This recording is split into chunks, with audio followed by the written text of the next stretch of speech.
अस्सलाम वालेकुम नाजरीन, मैं हूं आपका मेजबान शौकत लून और आप सबको खुशामदीद कहता हूं आज के खुसूसी प्रोग्राम में।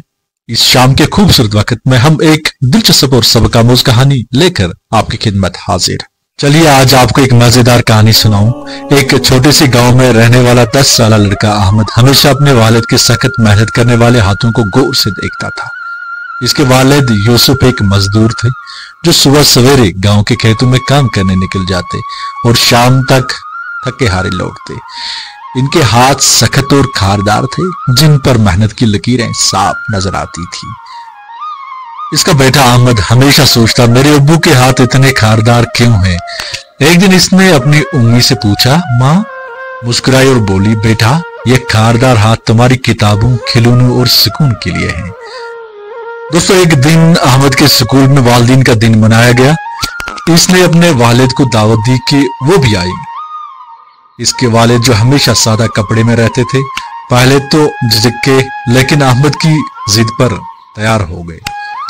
जब वो स्कूल पूछे तो दूसरे बच्चों के वालिदीन महंगे लिबास में मलूस थे और यूसुफ अपने आम से लिबास में थे। कुछ बच्चों ने अहमद का मजाक उड़ाया, तुम्हारे अब्बू के हाथ तो मजदूरों जैसे हैं। अहमद शर्मिंदा हो गया और चुप रहा।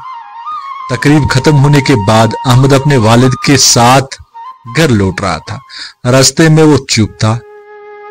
अहमद के बाप ने यह महसूस किया और रुककर अहमद के कंधे पर हाथ रखा। क्या बात है बेटा? अहमद ने आहिस्ता से पूछा। अब्बू आपके हाथ इतने खारदार क्यों हैं?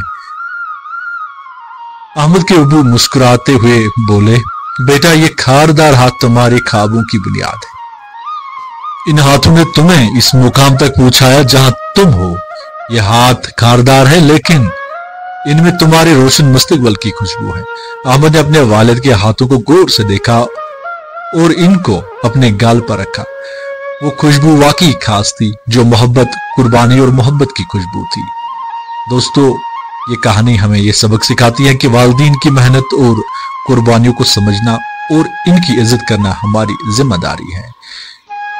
इनके खारदार हाथ हमारे रोशन मुस्तकबिल की बुनियाद। कहानी आपको कैसी लगी जरूर कमेंट सेक्शन में लिखिए और जो अपने वालिद से मोहब्बत करता है जरूर आई लव माय पापा कमेंट सेक्शन में लिखिए। मुझे दीजिए इजाजत, फिर मिलेंगे कल किसी और कहानी के साथ। तब तक के लिए अल्लाह हाफिज।